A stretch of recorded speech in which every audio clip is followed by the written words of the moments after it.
Good Friday and welcome to 5 Minute Friday video. Do you love a good drama? No, I'm not talking about the drama classics that are on TV or the HBO show you've been binge watching. I'm talking about the drama that you find in your everyday lives. Dealing with the girlfriend that continuously is breaking up with her boyfriend, or the kids bickering every morning about who gets the last piece of bacon, or your partner who always complains about his boss, or sibling rivalry issues that even at age 50 are still going strong. Or how about those Friday night dinners with the in laws? There's always drama to be had. How do you deal with it? Remember that the two main things we have most control over are our thoughts and our actions. Feelings are normal and they'll pop up naturally when we are around or witness certain situations, but even feelings we can make an intentional effort to change. I have 3 ways you can start to deal with the drama you may find yourself exposed to. Number 1, come from a place of compassion. Now, I know you're saying, what? Compassion? The Course in Miracles has a saying that everything we do is either an act of love or a cry for help. And each one of us at some point has acted out from a place of financial pain, emotional pain, physical pain, psychological pain. And I know when I'm in pain, I'm not my best self. I even can be a bit bitchy. No, I know that's a surprise. But we're not perfect beings.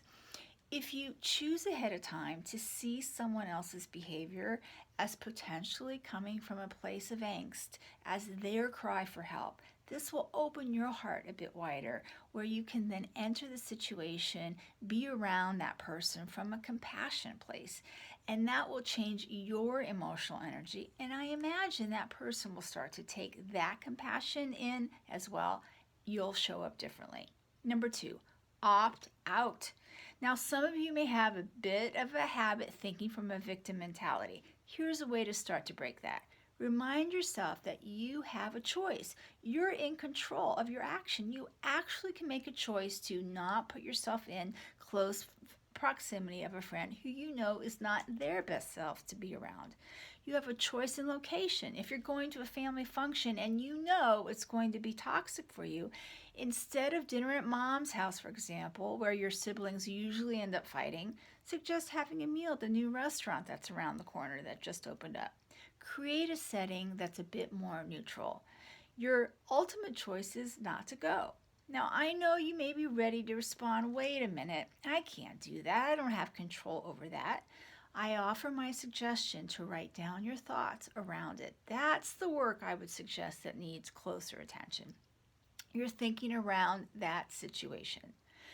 Remember, you can only control you. Number 3, stop giving away your power. Every time you make a choice to allow yourself to get worked up over someone else's behavior or action, their choice in thinking a certain way, you empower them. You give your power away. You have the power to choose to think and feel the way you do, and they have the same power about themselves.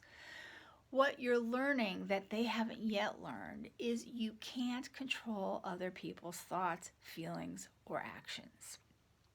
Remember, you set the stage for what's okay or not okay for you.